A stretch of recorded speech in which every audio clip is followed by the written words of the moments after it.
बिस्मिल्लाहिर्रहमानिर्रहीम हामिदन व मुसल्लिम व मुसल्लिमा अम्मा बाद फ़अऊज़ु बिल्लाहि मिनश्शैतानिर्रजीम बिस्मिल्लाहिर्रहमानिर्रहीम इय्याका नअबुदु व इय्याका नस्तईन। सामीन, सूरह फातिहा की ये आयत नंबर 4 है, जिसके अंदर अल्लाह रब्बुल इज़्ज़त ने इरशाद फरमाया कि लोगों, तुम इस तरह कहो कि हम खास तेरी ही इबादत करते हैं और तुझी से मदद चाहते हैं। इस आयत के अंदर अल्लाह रब्बुल इज़्ज़त ने खिताब के साथ लोगों को मुखातब करके इरशाद फरमाया कि इस तरह का हो कि हम तेरी इबादत करते हैं और तुझी से मदद चाहते हैं। मुफस्सिरीन किराम ने यहाँ पर बहुत बहस की है। उन्होंने इबादत और इस्तिआनत का माना बयान फरमाया, फिर बलागत की बात की कि यहाँ पर इल्तिफात का नुक्ता है, लेकिन ये आवाम को बातें मुश्किल से समझ आती हैं, इसलिए हम जो इस आया मुकद्दसा के अंदर अवामी सतह के ऊपर जो गुफ्तगू और कलाम किया जाता है उस बारे में बात करेंगे। सबसे पहली बात तो यह है कि इबादत का माना है कि अपने आप को जलील कर देना, अपने आप को झुका देना, अपने आप को आजिज और मिस्कीन और फकीर पेश करना। क्योंकि इबादत का ये माना है कि अपने आला अज्जा में से जो सबसे आज़म रुकन और सबसे आज़म जुज़ है यानी कि पेशानी, उसको सबसे अदना जगह यानी कि ज़मीन के ऊपर अल्लाह रब्बुल इज़्ज़त की बंदगी की खातिर, रब ताला की इबादत की खातिर झुका देने का नाम क्या है? इबादत है। फिर इस्तिआनत का जो माना उलमाए किराम ने इरशाद फरमाया वो ये है कि किसी से मदद मांगना। अब यहाँ पर बहुत बड़ी बात की जाती है कि आया इस्तिआनत बिल गैर यानी कि अल्लाह के अलावा किसी और की मदद मांगना, अल्लाह के अलावा किसी और से मदद मांगना जायज है या कि जायज नहीं है। सबसे पहले अहले सुन्नत वल जमात का ये नजरिया है और इस बात को ज़हन नशीन कर लीजिए कि अहले सुन्नत के नजदीक बेहतर और अफसल और आला ये है कि अल्लाह से ही सब कुछ मांगा जाए, क्योंकि वो ही अता करने वाला है। अल्लाह रब्बुल इज़्ज़त ने कुरान के अंदर इरशाद फरमाया व इज़ा सअलका इबादी अन्नी फइन्नी करीब उजीबु दावतद दाई इज़ा दआनी फलयस्तजीबु ली वलयुमिनु बी। फरमाया कि जब मेरे बंदे मेरे बारे में सवाल करें तो आप फरमा दो कि मैं उनके करीब हूँ, मुझसे दुआ करो, मैं तुम्हारी दुआओं को, तुम्हारी पुकार को सुनता हूँ और कबूल भी करता हूँ। दूसरे मकाम के अंदर इरशाद फरमाया क़ाल रब्बुकुम उदऊनी अस्तजिब लकुम इन्नल्लज़ीना यस्तकबिरूना अन इबादती सयदखुलूना जहन्नम दाखिरीन। फरमाया कि तुम्हारा रब ये कहता है कि तुम मुझसे मांगो, मैं तुम्हें अता करूंगा, और जो मेरी बंदगी से और मेरी इबादत से मुंह मोड़ेगा और तकब्बुर करेगा तो उसको जहन्नम के अंदर मैं दाखिल कर दूंगा। सामीन, उलमा ने इस आया मुकद्दसा की तफसीर करते हुए फरमाया कि ये उम्मत मुहम्मदिया की खुसूसियत और खासियत है कि रब ताला ने उन्हें दुआ और अपने से पुकार और अपने से मांगने का तरीका सिखाया और हुक्म दिया कि मुझसे मांगो, और दुआ न करने के ऊपर अल्लाह रब्बुल इज़्ज़त ने जहन्नम के अजाब की वईद सुनाई है। दूसरी बात, यहाँ पर एक बात याद रखिए कि हकीकतन सब कुछ अता करने वाला वो अल्लाह रब्बुल इज़्ज़त ही, बाकी जो उसके अलावा है, चाहे रसूल हो, चाहे नबी हो, चाहे अल्लाह का वली हो, चाहे बरगुज़ीदा बंदा हो या मकबूल एज़दी हो, वो तमाम के तमाम अल्लाह की अता से वो मजाजन अता करने वाले हैं, वो मजाजी तौर पर अता करने वाले हैं। जब हकीकत के ऊपर अमल करना मुमकिन हो तो अल्लाह रब्बुल इज़्ज़त से मांगना क्या है? बेहतर और अफसल आला है, क्योंकि हकीकत पर अमल करना मुमकिन है तो हकीकत पर अमल किया जाता है। अब मैं कुछ रिवायातें वो और आयात और अहादीस वो पेश करूंगा कि जिसके अंदर रब ताला से मांगने का हुक्म दिया गया। दो आयतों तो बयान फरमा दी, अब हदीस की तरफ आते हैं कि हजरत अब्दुल्ला बिन अब्बास रज़ियल्लाहु ताला अन्हु, जिसको मुफस्सिरुल उम्मह का लक़ब दिया जाता है, और हुजूर अलैहिस्सलातु वस्सलाम ने इनके लिए दुआ भी फरमाई, अल्लाहुम्मा फ़क़्क़िहु व अल्लिमहु तावील फरमाया गया इसके लिए, इनके लिए। तो हजरत अब्दुल्ला बिन अब्बास को हुजूर अलैहिस्सलातु वस्सलाम ने इरशाद फरमाया या गुलाम इन्नी अल्लमतु कलिमातिन इहफ़ज़िल्लाह यहफ़ज़का इहफ़ज़िल्लाह तजिदहु तुजाहक इज़ा सअलता फ़स्अलिल्लाह व इज़ा इस्तअनता फ़स्तईन बिल्लाह। फरमाया ए मेरे लड़के, जब मैं तुम्हें कुछ ऐसे कलिमात सिखाता हूं कि जब तू उनकी रियायत करेगा तो अल्लाह तेरी हिफाजत फरमाएगा, और जब उन कलिमात के साथ तू अल्लाह की हिफाजत फरमाएगा तो ऐसी सूरत के अंदर अल्लाह तेरे सामने होगा, यानी अल्लाह तेरी मदद फरमाएगा और अल्लाह तेरी रियायत करेगा। इज़ा सअलता, जब तू कोई सवाल करे, यानी कि कोई भी मदद मांगनी हो तो फिर किससे मांग? अल्लाह से सवाल कर और अल्लाह से ही मदद मांग। आगे फरमा वालम अन्नल उम्मत लविज्तमाअत अला अन यनफउका बिशैइन लम यनफउका इल्ला कद कतबहु इल्ला बिशैइन कद कतबहु अल्लाहु लक व लविज्तमाउ अला अन यदुर्रुका बिशैइन लम यदुर्रुका इल्ला बिशैइन कद कतबहु अल्लाहु अलैक औ कमा काल। हुजूर ने फरमाया कि पूरी उम्मत इस बात पर मुत्तफिक हो जाए कि वो तुझे नफा पहुंचाएं, तो वो तुझे नफा नहीं पहुंचा सकते, सिर्फ और सिर्फ वही नफा पहुंचा सकते जो तेरे मुकद्दर के अंदर अल्लाह रब्बुल इज्जत ने लिख दिया।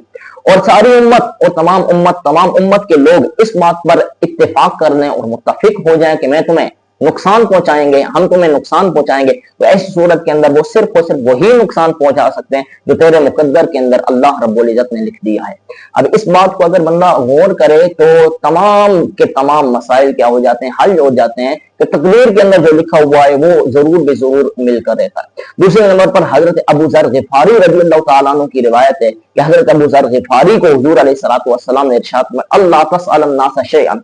कुल्तु नअम, हुजूर ने इरशाद फरमाया कि अबू ज़र तू लोगों से सवाल करते ना फिरना, मतलब लोगों से कुछ भी नहीं मांगना। मैंने अर्ज किया रसूलुल्लाह सल्लल्लाहु अलैहि वसल्लम ऐसा ही होगा, यानी मैं लोगों से कुछ भी नहीं मांगूंगा। आगे हुजूर अलैहिस्सलातु वस्सलाम ने इरशाद फरमाया वला सौतुका इन यसकुत मिनका हत्ता तंजिला इलैहि फताखुज़हु, हुजूर ने फरमाया कि अगर तेरे हाथ से कोई छड़ी भी घिर जाए तो उस छड़ी को लोग जमीन से उठाने के लिए भी लोगों से मदद ना मांग, लोगों को ये ना कह कि तुम मुझे छड़ी उठा कर दे, बल्कि तू खुद उतर और उस छड़ी को क्या कर ले, तू खुद उठा ले। अब तीसरी नंबर पर हुजूर अलैहिस्सलातु वस्सलाम ने इरशाद फरमाया लैसा शैअन अकरम इंदल्लाहि मिन दुआ, हुजूर ने फरमाया कि अल्लाह के नजदीक दुआ से बढ़कर कोई भी मुअज़्ज़ज़ और बेहतर चीज नहीं है। चौथे नंबर पर हुजूर अलैहिस्सलातु वस्सलाम ने इरशाद फरमाया इन्नहु मन लम यसअलिल्लाह यग़ज़ब अलैहि, फरमाया कि जो अल्लाह से मांगता नहीं है, जो अल्लाह से सवाल नहीं करता, जो अल्लाह से दुआ नहीं मांगता, दुआ नहीं करता, अल्लाह उस पर नाराज हो जाता, उस पर गजबनाक हो जाता, उस पर नाराजगी का इजहार करता है। यहाँ पर देखें कि अल्लाह रब्बुल इज्जत से अगर ना मांगा जाए तो वो क्या होता है, नाराज होता है, लेकिन उसके मद्दे मुकाबिल जो मखलूक है, जो लोग हैं, अगर उनसे मांगा जाए तो वो क्या हो जाते हैं, नाराज हो जाते हैं। तो ये शान करीमी अल्लाह ताला की कि उससे ना मांगने पर तो वो नाराज होता है। और दूसरी रिवायत के अंदर आता है कि अगर उससे ना मांगा जाए तो वो नाराज होता है, और अगर उससे मांगा जाए तो वो क्या होता है, खुश होता है। इसलिए अल्लाह ताला की खुशनुदी भी इसी के अंदर है और रजामंदी भी इसी के अंदर है कि रब ताला से क्या है, मांगा जाए, और हकीकतन अता करने वाला भी वही जात है। लेकिन इसके बरअक्स कुछ लोग ये भी सवाल करते हैं, कुछ लोग ये भी ख्याल करते हैं कि जब अल्लाह ताला से मांगना जायज है तो फिर वो कहते हैं कि अल्लाह के अलावा गैर से मदद मांगना ये जायज नहीं है, बल्कि इसको अलियाज़ु बिल्लाह शिर्क कहते हैं, कुफर तक बात उनको पहुंचा देते हैं। इस बारे में इंजीनियर मोहम्मद अली मिर्जा का एक क्लिप हमने भी सुना और बहुत वो वायरल भी है, मशहूर भी है, कि उन्होंने ये कहा कि अल्लाह रब्बुल इज्जत ने कुरान के अंदर इरशाद फरमाया अम्मन युजीबुल मुत्तर्रा इज़ा दआउ व यक्शिफु सुअ व यजअलकुम खुलफाअल अर्द, उन्होंने कहा कि कौन है जो तुम्हारी पुकार को सुनता है, और कौन है जो तुम्हारे से तकलीफों को और तुम्हारी आजमाइशों को दूर करता है, और तुम्हें जमीन के अंदर अगलों और पिछलों का क्या बना देता है, खलीफा बना देता है। इलाहु मअल्लाह, क्या अल्लाह के साथ भी कोई इलाह दूसरा है, कलीलन मा तज़क्करून, बहुत कम क्या वो नसीहत हासिल करने वाले हैं। अब यहाँ पर उस साहिब ने ये कहा कि पुकार और दुआ सिर्फ और सिर्फ अल्लाह से मांगी जा सकती है और किसी से नहीं। फिर आगे उन्होंने कहा कि अगर कोई शख्स जिंदा हो तो उससे तो मदद मांगी जा सकती है, लेकिन अगर कोई फौत हो जाए तो उससे मदद नहीं मांगी जा सकती। फिर ठट्ठे के तौर पर और मजाक के तौर पर उन्होंने ये कहा कि हुजूर गौस पाक रज़ियल्लाहु ताला अन्हु अगर वो बगदाद शरीफ के अंदर बैठे हुए हो तो हम उनको कहूं कि हुजूर गौस पाक आप नेस्ले की 2 बोतलें हमें दें, तो वो इस पर क्या है, कादिर नहीं। फिर उन्होंने ये भी कहा कि अगर कोई बंदा ये कहता या अली मदद, तो ये अली मौला अली पाक रज़ियल्लाहु ताला अन्हु को उन्होंने हजरत बारी ताला अल्लाह ताला के मुकाबले लेकर और उनको अल्लाह ताला के मुकाबले के अंदर खड़ा कर दिया, और ये क्या है, शिर्क है। हम ये कहते हैं कि ये उस बंदे के बारे में ये बातें अम्मा युजीबुल मुत्तर्रा, कि जो शख्स अल्लाह से मांगता तो है लेकिन उसका ये नजरिया और ये अकीदा होता है कि अल्लाह के अलावा और भी अशखास और भी शख्सियात بالحقیقت اور حقیقی طور پر وہ کیا کر سکتے ہیں, پکار کو سن سکتے ہیں اور مدد کر سکتے ہیں. لیکن ہمارا یہ نظریہ نہیں ہوتا کہ ہم یہ کہتے ہیں کہ حقیقتاً عطا کرنے والی ذات صرف اور صرف اللہ تعالیٰ کی ہے. ہاں, اللہ کی عطا سے اور اس کی مرضی اور اس کی منشا کے مطابق جو مقبول خداوندی ہیں اللہ تعالیٰ کی بارگاہ کے اندر, وہ جو منظور نظر ہیں, جو مقبول بندے ہیں, وہ بھی کیا اللہ تعالیٰ کی عطا سے عطا کرنے پر کیا ہوتے ہیں, قادر ہوتے ہیں. کچھ روایتیں اور کچھ جو اس بارے میں روایات میں پیش کرنے کی اجازت چاہوں گا. دیکھیں, اللہ رب العزت کے پیارے حبیب نبی کا کریم علیہ الصلوۃ والسلام سے حضرت ربیعہ بن کعب جو حضور علیہ الصلوۃ والسلام کی خدمت کیا کرتے تھے, آپ کو وضو کرانے کے لیے جو ہے نا پانی بھر کر لاتے تھے. ایک دن حضور علیہ الصلوۃ والسلام کی رحمت جوش میں آئی. آپ نے فرمایا, سل یا ربیعہ, اے ربیعہ تو مجھ سے مانگ, تو کیا مانگنا چاہتا ہے اس خدمت کے بدلے کے اندر. وہ حضرت ربیعہ کا عقیدہ بھی سنیے اور ان کا یہ عمل بھی سنیے. انہوں نے عرض کی, اسألک مرافقتک فی الجنہ, حضور میں آپ سے جنت کے اندر آپ کی رفاقت اور آپ کی معیت مانگتا ہوں. اب انہوں نے اسألک آپ سے مانگتا ہوں, انہوں نے اللہ سے نہیں مانگا بلکہ آپ سے مانگا. تو پتہ چلا کہ صحابی کا یہ نظریہ ہے کہ اللہ بھی عطا کرتا ہے اگر اسے مانگا جائے. تو اسی طرح حضور کے جو اللہ تعالیٰ کے جو محبوب ہیں نبی پاک علیہ الصلوۃ والسلام, وہ بھی کیا کرتے ہیں, مدد کرنے کی کوشش کرتے ہیں, مدد کرتے بھی ہیں لوگوں کی. پھر حضور علیہ الصلوۃ والسلام نے یہ ارشاد فرمایا کہ یہ کیا کر دیا, تو نے شرک کر دیا. آپ نے فرمایا, اب غیر ذالک, کیا اس کے علاوہ بھی تیری کیا کوئی تمنا اور آرزو ہے اور خواہش ہے. قلت هو ذاک, حضور حضرت ربیعہ بن کعب نے فرمایا, نہیں حضور میری یہی صرف آرزو اور یہی خواہش ہے. حضور علیہ الصلوۃ والسلام نے فرمایا, فاعینی علی نفسک بکثرۃ السجود, پھر کیا کرو, میری کثرت سجود کے ساتھ میری مدد کرو. اب آئینی کا کلمہ ہے کہ حضور علیہ الصلوۃ والسلام حضرت ربیعہ کو کہہ رہے ہیں کہ تو کیا کر, میری مدد کر. دوسرے نمبر پر حضور علیہ الصلوۃ والسلام نے ارشاد فرمایا کہ جب تم بیابان علاقوں کے اندر اور جنگلات کے اندر چلے جاؤ اور تمہیں رستہ ملے نہ, تم رستے سے کیا ہو جاؤ, بٹک جاؤ, تو وہاں پر یہ بلند آواز سے آواز لگاؤ, یا عباد اللہ فاعینونی, یا عباد اللہ فاعینونی فإن للہ عباد لا نراہم. حضور علیہ الصلوۃ والسلام فرمایا کہ اگر ایسا معاملہ ہو جائے تو ایسی صورت کے اندر یہ آواز لگاؤ, اے اللہ کے بندو تم میری کیا کرو, مدد کرو. کیونکہ اللہ کے کچھ ایسے بندے ہوتے ہیں جو نظر نہیں آ رہے ہوتے ہیں. تو اب ایسی صورت کے اندر حضور علیہ الصلوۃ والسلام نے خود ارشاد کیا, فاعینونی, تم میری کیا کرو, مدد کرو. اب اللہ کے غیر سے اگر مدد مانگنا شرک یا بدعت ہوتی تو حضور علیہ الصلوۃ والسلام کبھی بھی یہ حکم ارشاد نہ فرماتے. ایسی تیسری روایت کہ حضور علیہ الصلوۃ والسلام نے ارشاد فرمایا کہ قیامت کے دن نفسا نفسی کا عالم ہوگا. حضور نے فرمایا, ان الشمس تدنو یوم القیامت حتی یبلغ العرق نصف الاذن فبینہم کذالک استغاثوا بآدم ثم بموسیٰ ثم بمحمد. حضور علیہ الصلوۃ والسلام نے ارشاد فرمایا کہ قیامت کے دن سورج جو ہے وہ نصف کانوں تک آیا ہوا ہوگا, مطلب بہت قریب ہوگا, اور بہت قریب ہونے کی وجہ سے اس کی تپش اور حرارت اتنی زیادہ بڑھ جائے گی کہ تمام کے تمام لوگ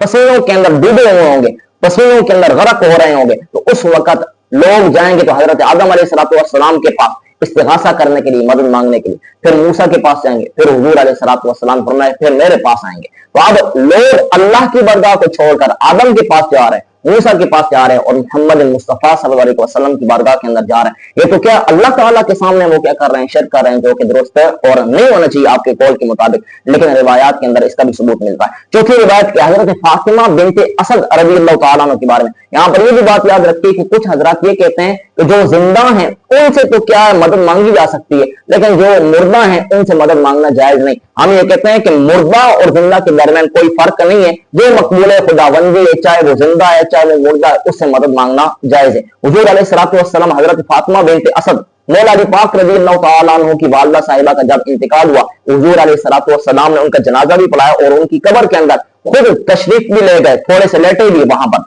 پھر حضور علیہ الصلوۃ والسلام نے وہاں پر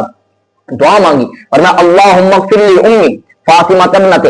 اسد ووسع علیہا مدخلا بحق نبیک والانبیاء الذین من قبلی. حضور نے فرمایا کہ اے اللہ تو میری اس والدہ کو فاطمہ بنت اسد کو بخش دے اور اس کے اوپر اس قبر کو کیا کر دے, کشادہ فرما دے. کس کے توسل سے, اپنے نبی یعنی کہ میرے توسل کے ذریعے اور مجھ سے پہلے جو انبیاء گزرے ہیں ان کے توسل سے. اول انبیاء الذین من قبلی, اب لازم بات ہے کہ جو حضور سے پہلے انبیاء وہ سارے کے سارے کیا ہو گئے تھے, فوت ہو گئے تھے. پتہ چلا کہ چاہے زندہ ہو اس سے بھی مدد مانگی جا سکتی ہے, اور چاہے وہ مر گیا ہو, فوت ہو گیا ہو, اس سے بھی مدد مانگی جا سکتی ہے. پھر یہاں پر ایک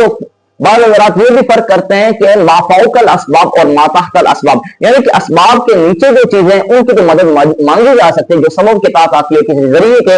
واسطے سے توسل سے حاصل کی جا سکتی ہے، اور جو ما فوق الاسباب اسباب کے نیچے جو چیز نہ آتی ہو تو اس کی مدد مانگنا جائز نہیں۔ لیکن یہ سراسر یہ فرق بیان کرنا یہ درست نہیں کہ حضرت آصف بن برخیہ نے جو بلقیس کا تخت لایا تھا، وہاں پر حضرت سلیمان علیہ السلام نے ان سے جو مدد چاہی تھی وہ کون سی ما فوق الاسباب تھی یا ما تحت الاسباب تھی؟ ایسی حضرت عیسیٰ علیہ السلام نے جو مادر ذات اندھوں کو شفا دی تھی، اور جو غریبوں کو اور مسکینوں کو اور فقیروں کو اور یتیموں کو اور بیواؤں کو جو کھانا کھلایا تھا، یہ کون سا ما تحت الاسباب مدد تھی؟ ایسے ہی جو حضرت عمر فاروق رضی اللہ تعالیٰ عنہ نے کئی سو میل حضرت ساریہ کی مدد فرمائی تھی، وہ کون سی ما تحت الاسباب تھی یا ما فوق الاسباب تھی؟ اس لیے یہ فرق بیان کرنا یہ محض کیا ہے، تحکم ہے، اس کے اندر فرق کرنے کی کوئی ضرورت کوئی نہیں، چاہے ما فوق الاسباب ہو چاہے ما تحت الاسباب ہو، ان کے اندر غیر سے مدد مانگنا جائز۔ ایسے ہی چاہے زندہ آدمی ہو اس سے بھی مدد مانگی جا سکتی ہے، چاہے مردہ آدمی ہو اس سے بھی مدد مانگی جا سکتی ہے۔ حق تعالیٰ سے دعا ہے کہ حق تعالیٰ نے صحیح معنوں کے اندر سمجھ عطا فرمائے۔